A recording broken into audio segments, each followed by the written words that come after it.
Sejam bem-vindos à TV Justiça, ao Saber Direito Responde. Nós estamos aqui com a presença ilustre de 3 estudantes de Direito, a Luciana, a Bárbara e a Clarice, e eu me coloco à disposição para responder as perguntas atinentes ao tema que foi abordado no Saber Direito dessa semana, da semana inteira, acerca da Fazenda Pública em juízo. Fiquem à vontade. A expressão Fazenda Pública é utilizada para designar quais entes em juízo?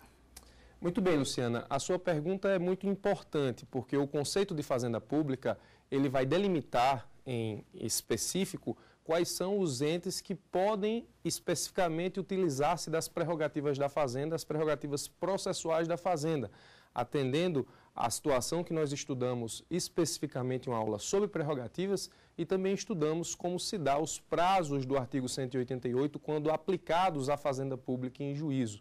Portanto, o conceito de fazenda pública é importante, saber que entes integram esse conceito é importante, porque são esses entes que vão poder se valer dessas prerrogativas. Portanto, integram o conceito de fazenda pública os entes federados, constitucionalmente previstos, União, Estados, municípios, Distrito Federal, suas respectivas autarquias e fundações, porque pessoas jurídicas de direito público, assim instituídas. Lembrando que as pessoas jurídicas de direito privado que integram a administração indireta, as empresas públicas e as sociedades de economia mista não fazem parte do conceito de fazenda pública, integram ainda as agências reguladoras e executivas, porque autarquias em regime especial, e também integram o conceito de fazenda pública os consórcios públicos formalizados como associações públicas. Esses entes todos que integram o conceito de fazenda pública, eles implica isso, esse conceito, na utilização processual das prerrogativas estudadas. Próxima pergunta. Professora, a minha dúvida é o porquê dos prazos na fazenda pública serem diferenciados. Bom, Bárbara, a sua pergunta dá continuidade àquilo que nós já havíamos ou já estamos falando acerca das prerrogativas. Estudamos que as prerrogativas processuais da fazenda pública, a mais importante delas, a que mais chama a atenção, é a diferenciação de prazos processuais para o poder público em juízo. Especificamente, o artigo 188 do Código de Processo Civil estabelece prazo em quádruplo para contestar, que nós vimos que também se aplica à reconvenção, porque a reconvenção deve ser, o prazo da reconvenção é o mesmo da contestação, e o prazo em dobro para recorrer. Os prazos para a fazenda pública são mais alongados, ou essa prerrogativa existe, não porque isso seja um privilégio da fazenda pública. Na verdade, não se trata de privilégio fazendário, se trata de prerrogativa prevista em lei que equaliza o princípio da isonomia a partir do interesse público que é definido pela atuação do poder público em juízo a partir das demandas processuais. Quero lembrar os senhores e a Bárbara também que todas as vezes que o poder público está atuando em um processo, ou seja, defendendo o interesse público em juízo, em última análise, se encontra na defesa daquela pretensão jurídica da fazenda toda a coletividade. Segundo L. Lopes Meireles, e isso é bem verdade, a fazenda pública, através do seu erário, suporta não só o financiamento das defesas processuais do ente público, como também suporta as condenações. Então, é muito importante que o processo judicial seja desenvolvido a permitir com que a fazenda pública tenha a defesa mais eficaz possível e isso, em último grau, se estabelece a partir da medida em que essa defesa se dá de forma razoável. O prazo alongado se justifica, entre outras razões, pela burocracia administrativa, por exemplo. Diferentemente do particular, o advogado público ele não está junto das pessoas que participaram dos atos que geraram a pretensão autoral. É necessário oficiar aos órgãos, os órgãos eles vão receber o ofício do procurador e vão angariar os elementos necessários à elaboração da defesa. Quando esses elementos voltam, o advogado público constrói a defesa, às vezes é necessário solicitar mais elementos, então essa defesa ou esse prazo para a defesa precisa ser alongado, porque a fazenda pública precisa se defender de forma eficaz. A burocracia administrativa, a quantidade e o volume de processos, a impossibilidade de um advogado público, por exemplo, se desvencilhar da defesa, rejeitar defesas, tudo isso entre outros argumentos, facilitam a ideia de que os prazos processuais para a Fazenda precisam ser mais dilatados. É bem verdade que atualmente no Código de Processo Civil há muita discussão sobre a manutenção ou não dessas prerrogativas, mas em termos atuais de Código de Processo Civil atual, elas existem e se justificam. Próxima pergunta. Professor, quais são as prerrogativas processuais concedidas à Fazenda Pública quanto a essa entrega lite? A principal prerrogativa da Fazenda são os prazos. As demais prerrogativas, elas acabam sendo reflexo dos prazos alongados. Ou seja, o prazo em quádruplo para contestar e em dobro para recorrer é a principal prerrogativa, a que mais chama atenção e a que mais permite com que a Fazenda Pública tenha, nesse caso específico, uma defesa ou uma atuação processual com eficácia, como exige o interesse público e como deve ser a defesa do patrimônio material do Estado em juízo. Luciana, próxima pergunta. Professor, por que não há necessidade de juntar a procuração nos autos para a defesa dos interesses do ente público ao procurador? Muito boa pergunta, Luciana. Agora nós vamos falar sobre representação dos entes públicos em juízo. A pergunta da Luciana diz respeito à desnecessidade de apresentação de procuração aos autos no momento em que um procurador ou um advogado público ou um representante judicial da Fazenda Pública está a atuar. A razão é muito simples. Veja, enquanto que na esfera privada alguém, quando precisa contratar um advogado para defender uma pretensão sua, seja no polo ativo, seja no polo passivo, é necessário que essa pessoa assine uma procuração e permita com que o advogado, que possui capacidade postulatória, represente este particular em juízo. Quando nós estamos diante de um ente público, essa procuração inexiste porque a representação dos advogados públicos decorre de lei. A lei que cria os cargos e a lei que estabelece essa representatividade por si só é suficiente para legitimar essa atuação. Obviamente que para que se tornar advogado público é necessário enfrentar concursos de provas e títulos. Uma vez aprovado, nomeado e empossado no cargo, o advogado público recebe da lei a representatividade necessária para exercer capacidade postulatória em nome do ente público. Nós dizemos que essa representação decorre exclusivamente de lei e dizemos ainda que essa representação é in re ipsa, ou seja, ela independe de prova, não há necessidade de comprovar a representação judicial, bastando apenas com que o procurador ou advogado público se identifique como tal para a realização de atos processuais, sejam atos processuais escritos, sejam até atos processuais presenciais, como acontece na audiência. Muito obrigado pela pergunta. Bárbara. Então, professora, a minha pergunta vai ser no tocante à intervenção anômala. Eu queria saber se ela se aplica a todos os entes públicos e em todos os tipos de demanda. Muito bem, Bárbara. Sua pergunta também é muito importante. A intervenção anômala foi objeto do nosso curso, nós estudamos isso à exaustão. A intervenção anômala se aplica a todos os entes públicos, entes federados previstos na lei e, nesse caso específico, também a todos os tipos de demanda, desde que a intervenção anômala não ordinarize o rito específico de determinadas demandas, como acontece, por exemplo, no mandado de segurança. Tirando o mandado de segurança, que efetivamente não se pode ordinarizar o rito através da intervenção anômala, lembrando que a intervenção anômala acontece quando o ente federado ele intervém em processo em que se discute algum tipo de pretensão que possa causar ao ente público lesão à sua economia ou lesão aos seus cofres públicos. O interesse na intervenção anômala é interesse econômico. A lei, inclusive, dispensa a demonstração de interesse jurídico. E por isso intervenção anômala, porque ela é uma anomalia ou ela é diferenciada da intervenção comum do Código de Processo Civil, a chamada intervenção de terceiros, onde é necessário demonstrar, sim, e aí sim, o interesse jurídico. Na intervenção anômala, o poder público intervém no processo. E essa intervenção se dá a partir da demonstração do interesse econômico e essa intervenção, ou nesta intervenção, o ente público tem alguns poderes. Ele tem poder para esclarecer fatos ou questões fáticas e questões de direito. Ele tem o poder para juntar provas ou memoriais, sempre no sentido de tentar esclarecer ao juiz da causa algumas situações ou trazer a esse juiz alguns argumentos que possam fazer com que esse juiz profira uma sentença que não contraria os interesses econômicos do ente federado, do Estado ou da Fazenda Pública em juízo. Todas as demandas estão passíveis de intervenção anômala, desde que a intervenção anômala não ordinarize o seu rito. Então, nessa situação específica, ela é cabível em todos os tipos de demanda, com exceção dos ritos que não admitam o rito ordinário, como acontece, por exemplo, no mandado de segurança, uma vez que no mandado de segurança não se admite a discussão exaustiva de provas. Então, se o poder do interveniente é para esclarecer, trazer provas, documentos, memoriais, no mandado de segurança isso não é possível, porque essa instrução probatória no mandado de segurança não está prevista no seu rito. A intervenção anômala, por exemplo, no mandado de segurança, ordinarizaria o seu rito, o que não é permitido nesse caso específico pela lei. Mas ela se aplica a todos os ritos, com exceção dos ritos que não podem ser ordinarizados, e nesse caso também se aplica a todas as pessoas jurídicas de direito público nos termos da lei.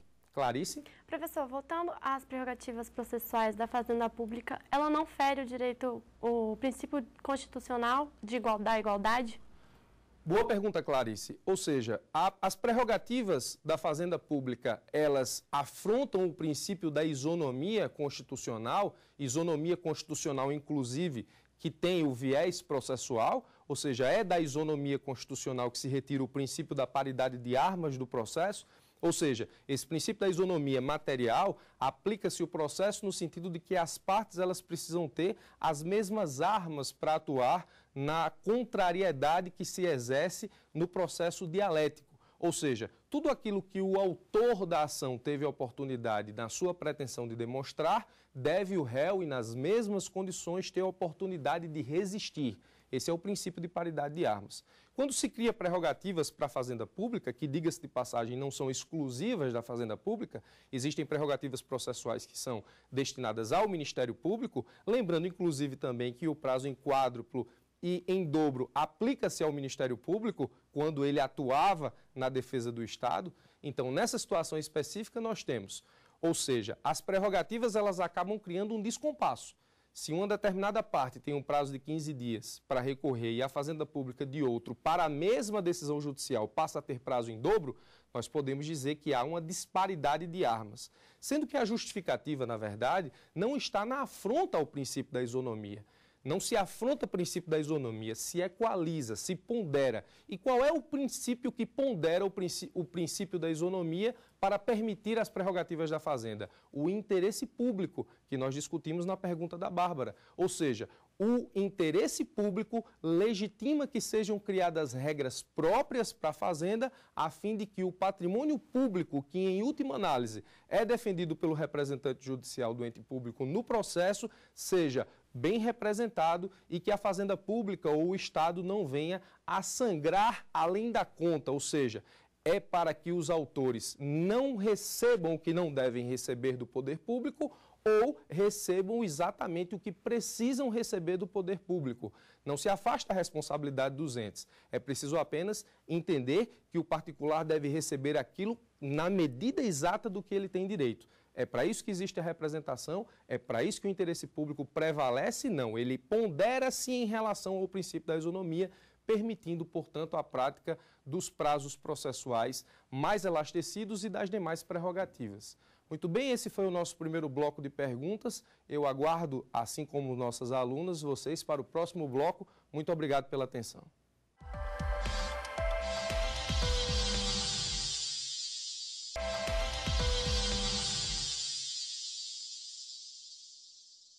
Sejam bem-vindos novamente à TV Justiça e ao Saber Direito Responde.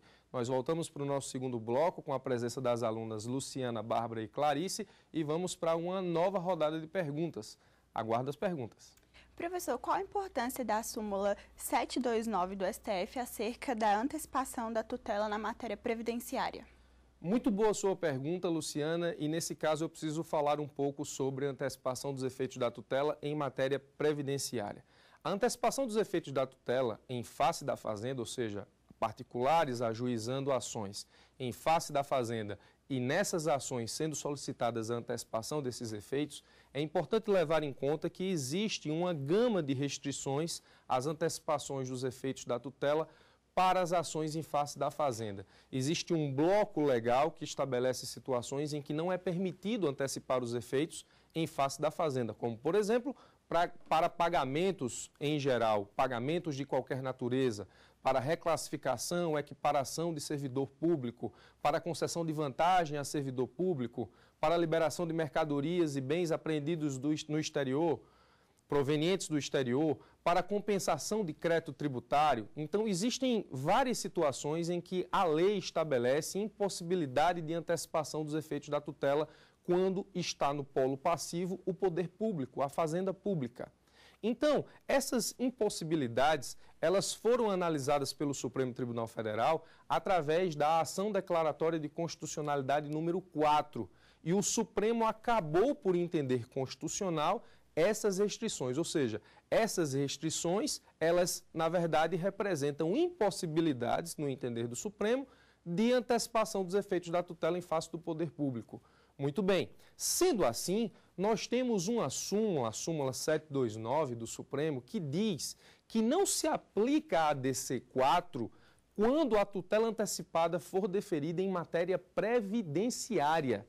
Ora, uma análise superficial dessa súmula nos faz entender que não é cabível antecipar os efeitos da tutela, ou melhor, que se pode antecipar os efeitos da tutela em matéria previdenciária sem nenhuma restrição. Uma leitura rápida da súmula dá a entender que as restrições que o Supremo disse que existiam para as tutelas antecipadas comuns não são restrições quando a matéria for previdenciária. Assim entende uma parcela da doutrina e assim defendem alguns doutrinadores. Mas não é bem assim. A súmula 729 não é uma carta branca, um cheque em branco para que o Poder Judiciário possa conceder tutela antecipada em matéria previdenciária, qualquer tipo de tutela. Por exemplo, na Lei de Mandado de Segurança, há uma impossibilidade de concessão de tutela antecipada, de liminar que se estende a tutela antecipada para pagamento de qualquer natureza. Quando a lei fala pagamento de qualquer natureza, aí também estão inclusos os pagamentos previdenciários. Então, eu tenho que partir do princípio de que não cabe tutela antecipada para autorizar pagamento previdenciário. Então, se é assim, a súmula não está dizendo que cabe tutela antecipada em matéria de natureza previdenciária em qualquer caso. Não é isso. O que o Supremo quis dizer com a súmula 729 é o seguinte: ora, na ADC número 4, nós não discutimos matéria previdenciária. O que foi discutido foi matéria de servidor. Então, na ADC número 4, não vale esta ADC quando a tutela antecipada for deferida em matéria previdenciária para fins de ajuizamento de reclamação constitucional. Por quê? A ADC número 4 disse que é constitucional as hipóteses restritivas. No momento que o juiz concede uma tutela antecipada numa hipótese restritiva, qual um dos meios de impugnação que pode se valer o poder público para mostrar a sua resignação a essa decisão? Uma reclamação constitucional no Supremo para resguardar a autoridade da decisão na ADC 4. O que é que o Supremo diz na súmula 729? Não cabe reclamação constitucional quando a tutela antecipada é deferida em matéria previdenciária, porque a ADC 4 não discutiu questão previdenciária, discutiu questão de servidor. O Supremo não está dizendo que cabe a tutela, ele está dizendo que não cabe reclamação. Não cabe utilizar-se da reclamação para se valer da garantia da autoridade da ADC número 4 para afastar a tutela em matéria previdenciária. Mas a tutela não é possível, até porque não se pode, por exemplo, conceder tutela para qualquer tipo de pagamento ou pagamento de qualquer natureza. Então, pela ADC 4 e pela súmula 729, qual o entendimento que nós temos? Se a tutela antecipada é deferida em matéria previdenciária, a Fazenda Pública não vai poder ajuizar a reclamação. Só vai sobrar o agravo de instrumento como meio de impugnação e o pedido de suspensão, que é dirigido ao presidente do tribunal competente para julgar o agravo. Então, a súmula é importante porque ela dá a ideia de que a tutela antecipada é livre nas ações previdenciárias, quando, na verdade, ela está dizendo que não cabe a reclamação quando a tutela tiver matéria previdenciária. Expliquei? Tá, muito obrigado. Bárbara? Professor, a Fazenda Pública na intervenção anômala, ela é parte ou ela é terceiro? Muito boa pergunta, Bárbara. Veja, a Fazenda Pública na intervenção anômala, ela inicia essa intervenção como terceiro interveniente, como um terceiro que vai lá e apresenta a sua simples petição nos próprios autos do processo, intervindo de forma anômala, demonstrando lesão ou potencial lesão à sua economia ou aos seus interesses econômicos. Então, neste ponto, ela não é parte, ainda não é parte. Ela pode se tornar parte, mas intervindo anomalamente, ela não tem condição de parte processual. Se ela apenas fez a intervenção, apresentou os seus argumentos, apresentou os seus memoriais, as suas provas, esclareceu questões de fato e de direito, e esse processo tem uma sentença e essa sentença transita em julgado, como a Fazenda Pública não tem condição de parte com a simples intervenção, a coisa julgada não alcança a Fazenda Pública. Mas acontece de uma sentença judicial ser proferida na intervenção anômala contra os interesses da Fazenda Pública. Se ela for a sentença contra os interesses econômicos da Fazenda, ela pode ultrapassar a situação de interveniente e apresentar recurso. Quando a Fazenda apresenta recurso, aí sim ela passa a admitir a condição de parte processual, porque no recurso só é permitida à Fazenda recorrer como parte nessa situação. Então ela apresenta recurso, passa a ser parte. A decisão que transitar em julgado para o futuro, a coisa julgada vai alcançar a Fazenda Pública. Qual o prazo para ela apresentar o recurso? O mesmo das partes. Por quê? E aí não é prazo dobrado, não se aplica a prerrogativa, por uma situação muito simples. Quando o juiz proferiu sentença, a Fazenda não era parte. Se ela não é parte, não tem prerrogativa. Então, o prazo das partes comum é o prazo para apresentar a sua apelação. Apresentando a apelação, neste caso, ela vai se tornar parte e aí, se houver trânsito em julgado, a coisa julgada aplica-se à Fazenda Pública depois do recurso. É importante notar ainda uma coisa muito importante na sua pergunta, que eu preciso lhe dizer para o seu futuro profissional, que é o seguinte: se a União intervir em um processo que está tramitando na Justiça Estadual e a sentença for desfavorável aos seus interesses e ela recorrer ao deslocamento da competência para a Justiça Federal, porque o artigo 109, inciso 1 da Constituição Federal diz que compete à Justiça Federal ou ao juiz federal, órgão do Poder Judiciário Federal, o julgamento das ações em que a União seja parte, e a súmula 150 do STF diz que, ainda que seja para discutir o interesse da União na lide, a competência também é da Justiça Federal. Então você tem uma situação muito interessante, uma situação inusitada, de você ter uma sentença que está sendo proferida por um juiz estadual, sendo recorrida por um tribunal regional federal. Veja, não se trata daquelas hipóteses constitucionais que o juiz estadual age na jurisdição federal por inexistência de vara federal. Ele é estadual, mas ele está agindo no exercício da jurisdição federal. Aqui ele age na jurisdição estadual. Até então a jurisdição é estadual. A União só interviu, ela não é parte. Mas recorreu, torna-se parte ao deslocamento de competência para a Justiça Federal. Dizem alguns doutrinadores que isso afronta a Constituição Federal porque não está prevista a competência do Tribunal Regional Federal para julgar recurso proveniente de juiz estadual, mas a doutrina majoritária entende que não, que o deslocamento de competência existe, é devido, plausível e, nesse caso, é assim que nós devemos nos portar quanto a esse entendimento. Obrigado pela pergunta. Clarice. Professor, no caso em que a Fazenda Pública é parte nas ações, por que não são julgadas na vara civil e são julgadas na vara da Fazenda Pública? Muito boa pergunta, Clarice. Isso diz respeito à estrutura organizacional do Poder Judiciário. Veja, as causas fazendárias, elas possuem características específicas. As prerrogativas da Fazenda, ou tudo que nós estudamos no decorrer da semana acerca, por exemplo, da Fazenda Pública em juízo, cria um conjunto de ações que devem ser olhadas ou que devem ser vistas com um olhar especial. Ou seja, a Justiça Federal, por exemplo, é uma justiça especializada no julgamento de ações que tem como parte a União Federal, autarquias e fundações federais e, nesse caso específico, inclusive, empresas públicas federais, cujo capital 100% é público. As ações também vão para a Justiça Federal. Então, a Justiça Federal é uma justiça especializada em julgar o poder público. Na Justiça Estadual, não. A Justiça Estadual é uma justiça estadual que tem tanto a possibilidade de julgar o poder público quanto de julgar ações meramente particulares.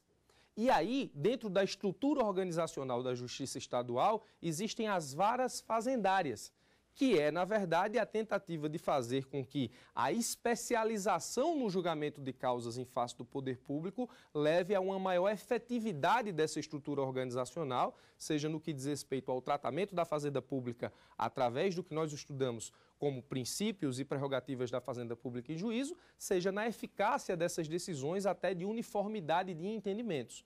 Então, é comum a existência de varas fazendárias ou da especialização dessas varas em julgamento de ações contra a Fazenda, justamente para permitir essa especialidade que é cada vez mais comum, tanto no Poder Judiciário quanto na administração pública como um todo. Obrigado pela pergunta. Luciana? Professor, como regra, as sociedades de economia mista e as empresas públicas não estão incluídas no conceito de fazenda pública. No entanto, os Correios se apresentam como uma exceção. Qual o fundamento para que isso ocorra? Boa pergunta, Luciana. Na verdade, quando nós estudamos o conceito de fazenda pública, nós estabelecemos que complementam esse conceito, ou na verdade estão inseridos nesse conceito, os entes federados, suas autarquias e fundações, no caso, autarquias e fundações, pessoas jurídicas de direito público, as agências executivas reguladoras, os consórcios públicos na forma de associações públicas. Estão inseridos no conceito de fazenda pública. Nós deixamos de lado as empresas públicas e as sociedades de economia mista, sendo que existe uma exceção, que é essa que você nos traz. A empresa de Correios e Telégrafos, ela integra o conceito de fazenda pública por equiparação. Ou seja, a empresa de Correios e Telégrafos não é fazenda pública em termos técnicos. Ela é equiparada à fazenda pública para fins de tratamento processual. Isso decorre de quê? Isso decorre do Decreto-Lei 509 de 1969, que prevê no artigo 12 que as prerrogativas da fazenda pública seriam estendidas às empresas de Correios e Telégrafos. Então, como esse dispositivo legal equipara para fins processuais a empresa de Correios e Telégrafos à fazenda pública, nós temos, portanto, a recepção constitucional, ou seja, a Constituição de 88 recepcionou esse dispositivo e os Correios, a empresa de Correios e Telégrafos, é tratada como fazenda pública por equiparação.